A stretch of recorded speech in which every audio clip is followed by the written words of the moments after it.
پھر زندہ کرے گا تمہیں، پھر اسی کی طرف تمہیں لوٹ کر جانا ہے۔ آیہ کریمہ نمبر 28 کے اندر اللہ کریم بتا رہا ہے کہ اے انسان تیری اوقات کیا ہے کہ تو مردہ تھا، تو مردہ تھا۔ تمام روحیں جو ہیں نا وہ آدم علیہ السلام کی پشت سے ہیں، اور قیامت تک کی روحیں اللہ تعالیٰ بنا چکا ہے، اور وہ ساری مردہ اپنے ماں باپ کے جسموں کے ذریعے پھر زندہ ہوتے ہیں۔ تو یہاں پہ جو آیت شروع کی گئی ہے وہ ہے کیفہ۔ کیفہ عربی زبان کے اندر تعجب کے لیے یا حیرانگی کے لیے استعمال ہوتا ہے، کہ اللہ تعالیٰ پوچھ رہا ہے کہ اتنے دلائل ہیں تمہارے سامنے، اتنے تمہارے سامنے دلائل ہیں، اس کے باوجود تم کفر کرنے سے باز نہیں آتے۔ تمہارا کفر ایک عجیب بات نہیں ہے؟ مثال کے طور پہ دیکھیے،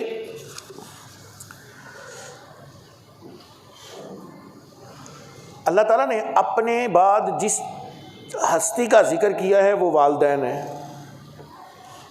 کہ والدین کی نافرمانی جو ہے یہ شرک اصغر ہے۔ یہ بھی شرک میں رکھا ہے لیکن چھوٹا شرک اصغر رکھا ہے۔ اور سب سے زیادہ دنیا میں اگر کسی پہ احسان ہوتے ہیں تو وہ ماں باپ کے ہوتے ہیں۔ ماں باپ کے بعد اگر کسی کا کوئی احسان ہوتا ہے تو وہ اس کے حساب سے ہے، کوئی دوست ہو گیا، کوئی باپ چاچا ہو گیا، کوئی تایا ہو گیا، کوئی ماما ہو گیا، کسی نے پڑھوا دیا، کسی نے کچھ کر دیا۔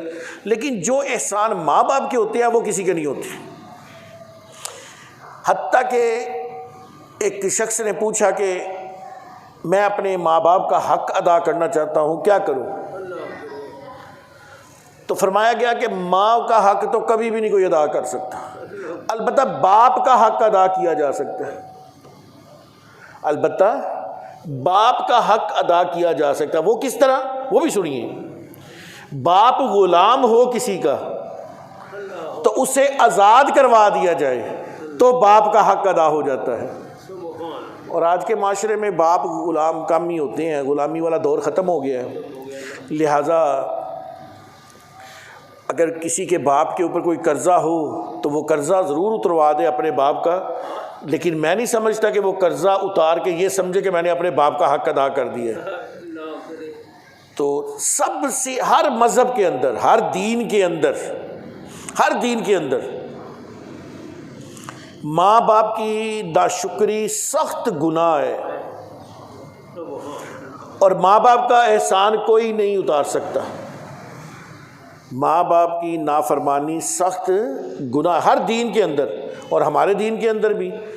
ماں باپ سے کہیں زیادہ احسان کرنے والی ہستی خود رب العزت کی ہے۔ تو جس کا جتنا احسان ہوتا ہے اس کا اتنا حق ہوتا ہے۔ دنیا کے اندر سب سے زیادہ احسان ماں باپ کا ہے، اس لیے سب سے زیادہ حق بھی انہی کا ہی ہے۔ اور روحانیت کے طور پہ سب سے زیادہ حق اللہ تعالیٰ کا ہے، کہ اللہ تعالیٰ نے اتنے احسان کیے کہ تمہیں پیدا کیا، تمہیں ماں کے پیٹ کے اندر زندہ رکھا، پھر تمہیں زندگی دی، پھر تمہیں چلنے پھرنے والا بنایا، پھر تمہیں سانس دیے، پھر تمہیں رزق دیا، پھر تمہاری چاہتوں کو قبول کیا۔ تم نے چاہ کی مجھے گاڑی مل جائے، گاڑی کے پیسے دلوا دیے۔ تم نے چاہ کی مجھے بیٹا مل جائے، بیٹا عطا کر دیا۔ تم نے چاہ کی مجھے بیٹی مل جائے، بیٹی عطا کر دی۔ تم نے چاہ کی مجھے اچھا داماد مل جائے، اچھا داماد مل گیا۔ کئیوں کی خواہشیں پوری ہوئی، کئیوں کی نہیں ہوئی۔ تم نے سوچا میں عمرہ کر رہا ہوں، اس نے 10 دفعہ عمرے کے لیے بلا لیا۔ تو یہ سب احسان جو ہیں یہ اللہ رب العزت کے ہیں، جو کہ انسان جو ماں باپ کے احسان نہیں اتار سکتا، وہ اللہ کے احسان کہاں سے اتارے گا؟ وہ رحمان بھی ہے، وہ مالک بھی ہے، وہ رحیم بھی ہے، وہ ستار بھی ہے، وہ غفار بھی ہے، وہ قہار بھی ہے، وہ جبار بھی ہے۔ حتیٰ کہ اس کی اتنی خصوصیات ہیں، اور ساری بندوں کے لیے، کسی کے لیے وہ رحمان ہے، رحیم ہے، تو کسی کے لیے جبار اور قہار ہے۔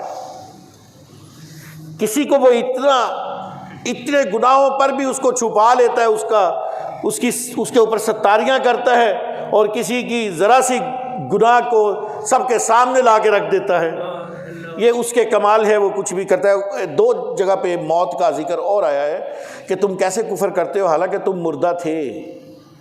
قرآن کی تفسیر قرآن سے، وَمَا يَسْتَوِي الْأَحْيَاءُ وَلَا الْأَمْوَاتُ، اور زندہ اور مردہ برابر نہیں ہو سکتے۔ زندہ وہ ہے جو اسلام پر آ گئے، اور مردہ وہ ہے جنہوں نے اسلام قبول نہیں کیا۔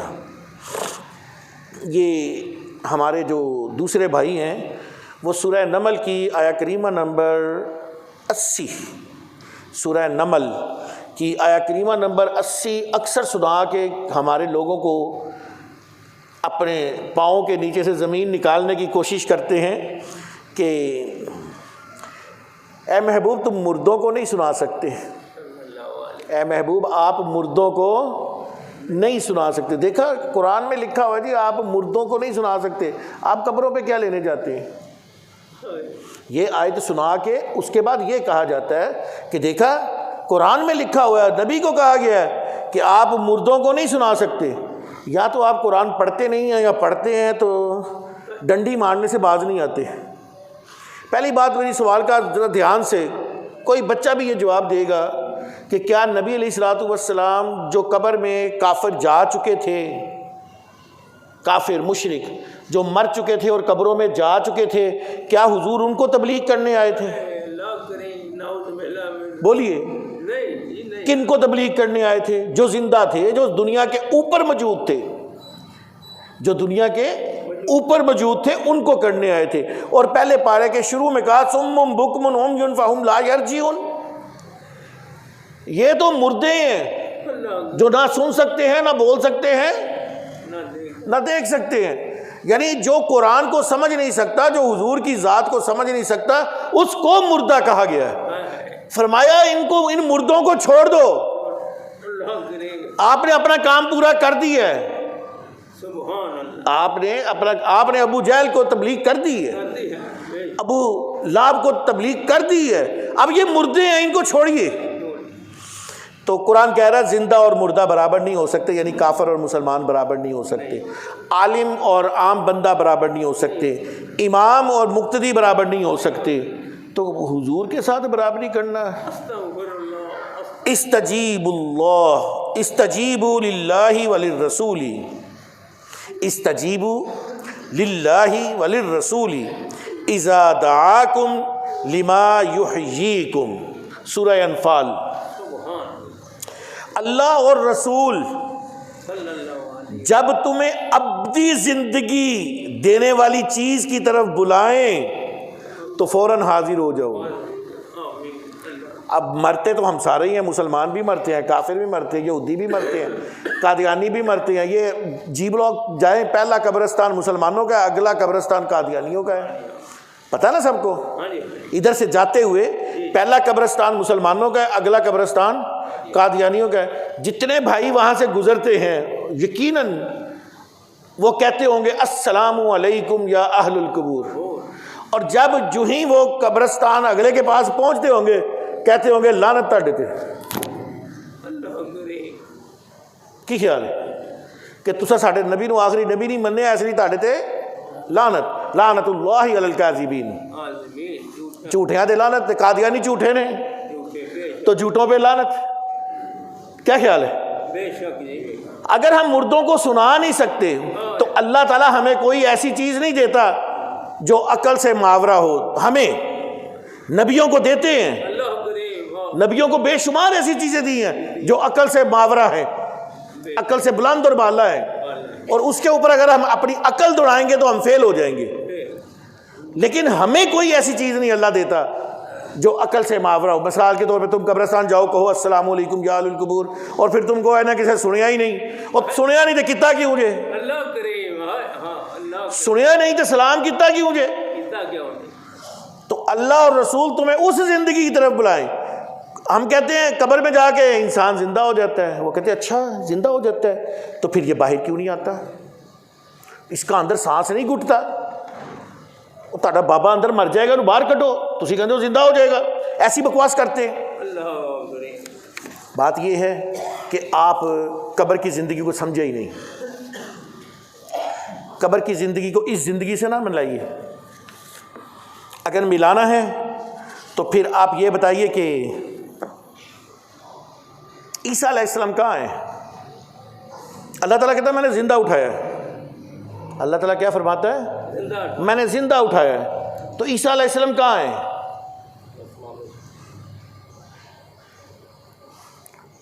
وہ زندہ ہیں کہ مر گئے ہیں؟ نبی علیہ السلام فرماتے ہیں میں معراج کی رات جب جا رہا تھا تو میں نے موسیٰ کو اپنی قبر میں نماز پڑھتے ہوئے دیکھا۔ موسیٰ علیہ السلام کو اپنی قبر میں نماز پڑھتے ہوئے دیکھا۔ زندہ ہے کہ مردہ ہے؟ آپ قبر کی زندگی کو اس زندگی سے نہ ملائیے۔ قبر کی زندگی اور ہے، اس میں نہ ہمیں خوراک کی ضرورت ہے، نہ ہمیں کھانے کی ضرورت ہے، نہ سانس کی ضرورت ہے، نہ پینے کی ضرورت ہے۔ ابھی میں کہہ رہا ہوں کہ اللہ خالق ہے، اللہ کچھ بھی کر سکتا ہے۔ اگر وہ ہمیں یہاں رزق دے سکتا ہے تو وہ قبر کے اندر بھی رزق دیتا ہوگا۔ کس سے دیتا ہوگا؟ اپنی شان کے مطابق دیتا ہوگا، ان کا بندوبست اپنی شان کے مطابق کرتا ہوگا۔ خیر ہمارے نزدیک قبر کی زندگی میں اور اس زندگی میں زمین آسمان کا فرق ہے۔ وہ بھی زندہ ہیں، اگر وہ زندہ نہ ہوتے تو کبھی مسلمان کو حکم نہ ہوتا ان کو جا کے سلام کرو۔ وہ ہمارا سلام سنتے ہیں، اور ایک اور حدیث میں ہے کہ جب دفنا کے جا رہے ہوتے ہیں تو ہمارے پاؤں کی قدموں کی آہٹ بھی سنتے ہیں۔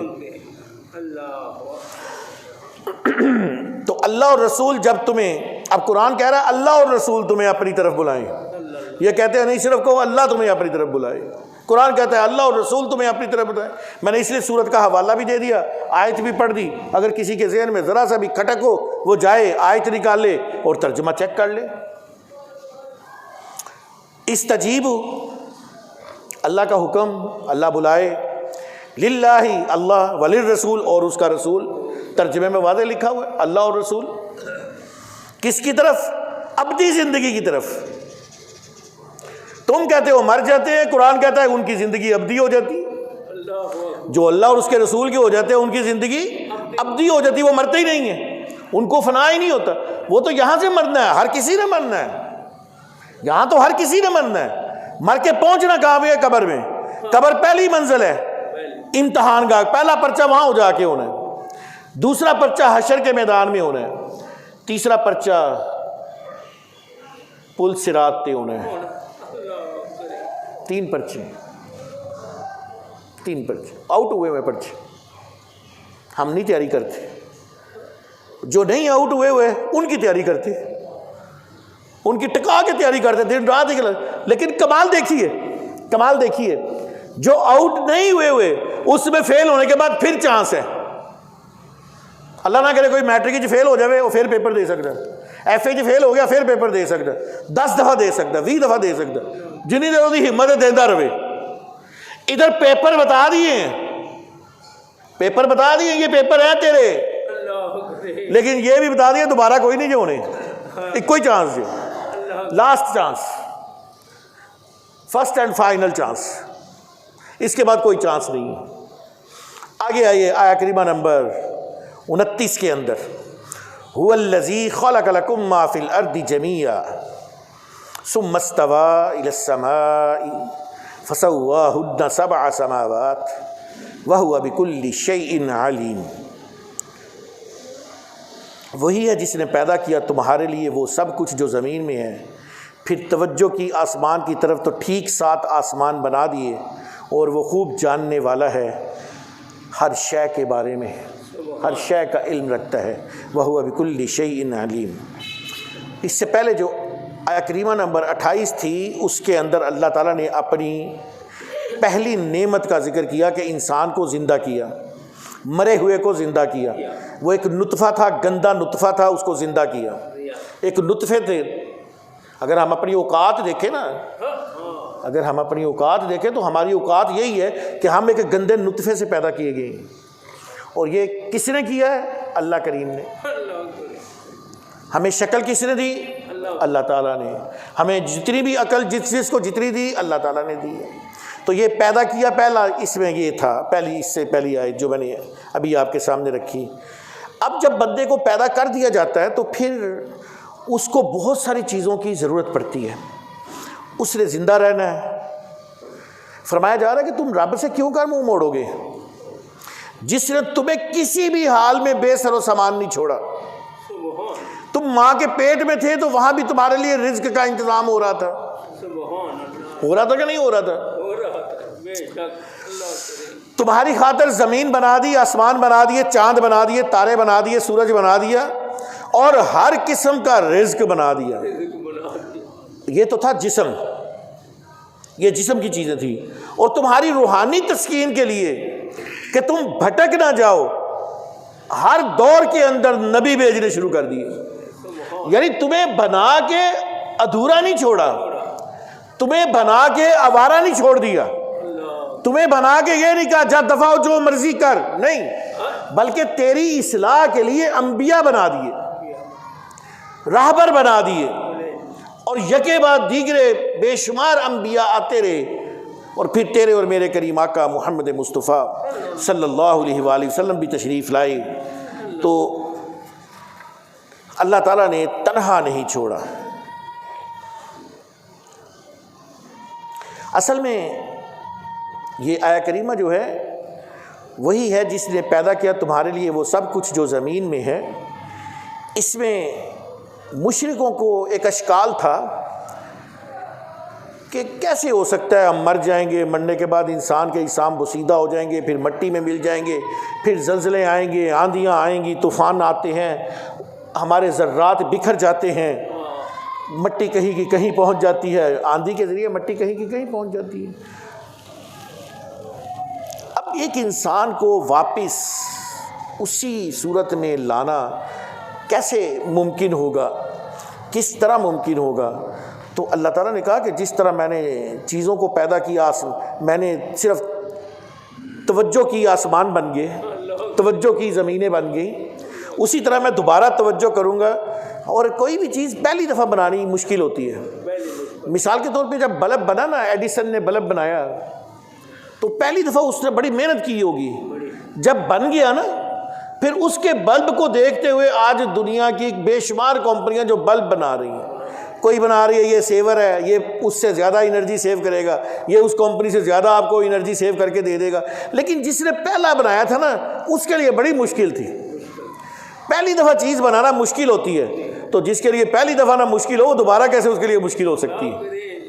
جس کے لیے پہلی دفعہ نہ مشکل ہو، اس کے لیے دوبارہ کہاں سے مشکل ہو سکتی ہے؟ پھر دوبارہ آئیے ذرا اسی آیت کی طرف. اللہ تعالیٰ نے کہا وہی ہے جس نے تمہارے لیے وہ سب کچھ جو زمین میں ہے پیدا کیا. یہاں پہ سورہ نحل کے اندر 116 نمبر آیت ہے، اور جن چیزوں کے متعلق تمہاری زبانیں جھوٹ بولتی ہیں ان کے متعلق نہ کہو یہ حلال ہے اور یہ حرام ہے، اور اللہ پر بہتان نہ باندھو. اور سورہ یونس کے اندر کہا آپ کہیے کہ بتاؤ کہ اللہ نے تمہارے لیے جو رزق اتارا ہے تو تم نے کچھ اس پہ سے حرام کر لیا اور کچھ حلال. آپ کہیے کہ آیا اللہ نے تمہیں اس کی اجازت دی ہے؟ کیا تمہیں اللہ نے اجازت دی ہے کہ اس کو، جیسے یہودیوں نے اونٹ اپنے اوپر حرام کر لیا تھا کہ ہم اونٹ کا گوشت نہیں کھائیں گے، پھر وہ حضرت یعقوب علیہ السلام کا حوالہ دیتے ہیں وہ نہیں کھاتے تھے اس لیے ہم نہیں کھائیں گے، ہم نے اپنے اوپر حرام کر لیا. اللہ تعالیٰ کہتا ہے جس کو میں نے حرام نہیں کیا تم کون ہوتے ہو حرام کرنے والے؟ جب ہر چیز پاک ہے، حلال ہے، اس کو کھاؤ پیو. تو ایک تو یہ کہ ان آیت سے یہ بھی پتہ چلا کہ از خود کسی چیز کو حرام کرنا صحیح بات نہیں ہے جب تک اللہ اور اس کا رسول کسی چیز سے منع نہ فرما دے.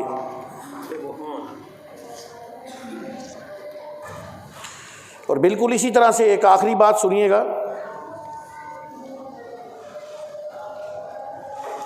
قرآن و سنت اور فقہا کرام، بعض لوگوں کو فقہا کرام سے بڑی چیڑ ہے، خاص کر امام اعظم ابو حنیفہ سے. حاسد جو ہے نا، حاسد وہ اپنی ہی آگ میں جلتے ہیں، ان کو جلانا نہیں پڑتا، ان کو جلانا، وہ اپنی ہی آگ میں جلتے رہتے ہیں، تو ان کو جلنے دیا کریں. وہ جلتے ہیں، ان کو جلنے دیں، ان کا کام ہی جلنا ہے، تو ہم کیا کریں؟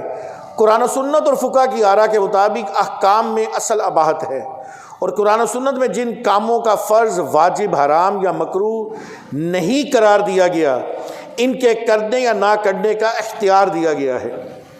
جیسے میں نے آپ کو تصویر والا معاملہ بتایا تھا اسی لیے نبی کریم صلی اللہ علیہ وآلہ وسلم اور دیگر انبیاء اکرام اور دیگر اولیاء اکرام اسلام کے فضائل، سیرت کی مجالس، آپ کے میلاد پر خوشی کا اظہار، ہر موقع پر صدقہ کرنا، خیرات، دیگر عبادات کا ثواب نبی علیہ الصلوۃ والسلام، بزرگان دین اور اپنے رشتہ داروں کو پہنچانا، انفرادی اور اجتماعی طور پر درود و سلام پڑھنا، تراویح باجماعت قرآن پاک کو ختم کرنا۔ تراویح میں باجماعت قرآن پاک کو نبی علیہ الصلوۃ والسلام نے ختم نہیں کیا، قرآن پورا نہیں ہوا، پر پورا جا کے ہوا جب آپ 63 برس کے ہوئے ہیں، اس وقت پورا ہوا ہے، تو اس لیے آپ نے تراویح میں قرآن پورا نہیں پڑھا۔ یہ تو حضرت عمر فاروق کے دور میں یہ سلسلہ شروع کیا گیا ہے۔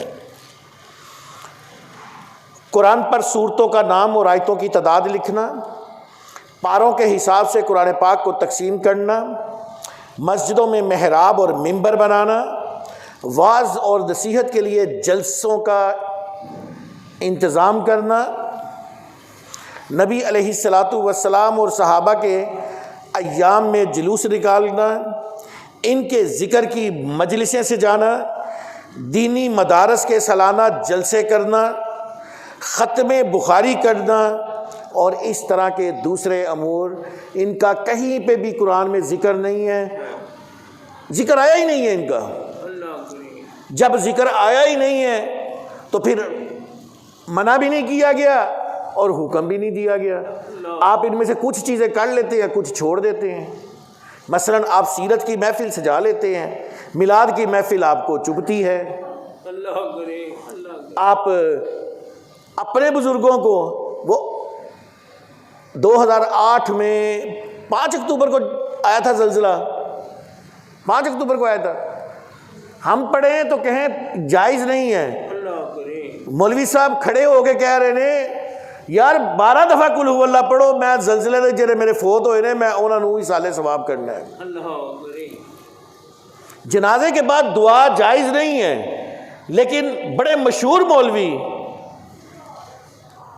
نواز شریف کی امی کے جنازے پہ کھڑے ہو کے 6 دفعہ دعا مانگتے ہیں۔ جنازے کے بعد 6 دفعہ دعائیں مانگی جاتی ہیں، بار بار دعا مانگی جاتی ہے۔ اللہ تعالی ہمیں ایسے عالموں سے بھی بچا کے رکھے جو لوگوں کی دولت دیکھ کے دعا مانگتے ہیں۔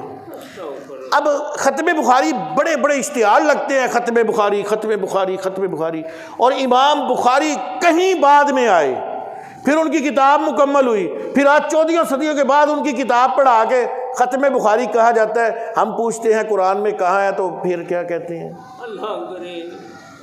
قرآن کا ختم جائز نہیں ہے، بخاری کا ختم جائز ہے۔ ہماری ایک ہی بات ہے، یہ ہر چیز جائز ہے کیونکہ اس کا کہیں پہ منع نہیں ہے۔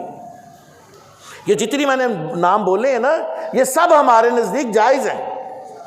آپ کے نزدیک صرف وہ جائز ہے جو آپ کو اچھے لگتے ہیں، جو آپ کو نہیں اچھے لگتے وہ ہمیں اپنے نبی بہت اچھے لگتے ہیں، کیوں جی؟ وہ بولو نا یار، ہمیں اپنے نبی، اس لیے ہم میلاد مناتے ہیں، اس لیے جلسہ کرتے ہیں، اس لیے ہم لوگوں کو اکٹھے کر کر کے بلاتے ہیں کہ آؤ تمہیں سمجھائیں ہمارے نبی کی خصوصیات کیا تھیں۔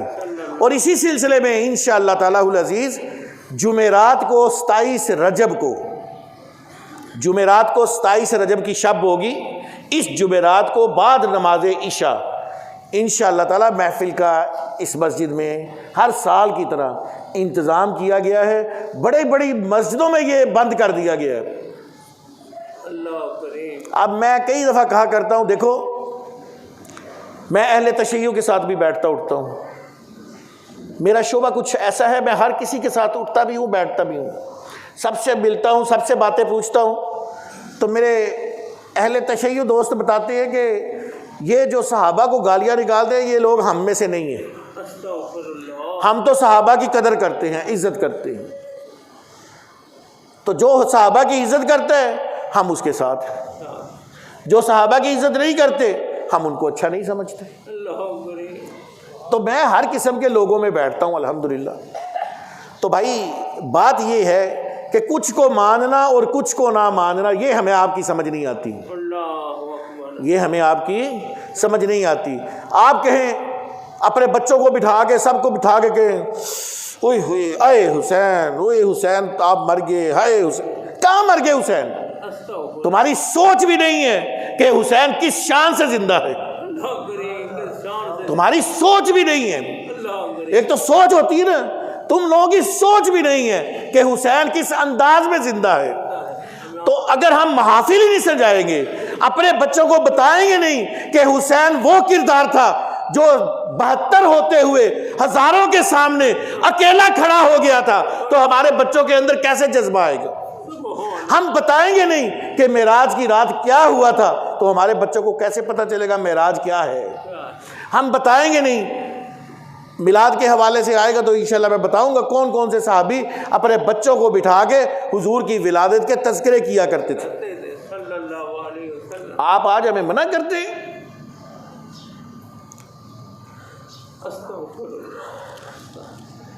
اللہ تعالیٰ مجھے اور آپ کو سمجھ نصیب فرمائے. یہ 2 آیتیں تھی جی آج. اللہ میری اور آپ کی حاضری قبول فرمائے.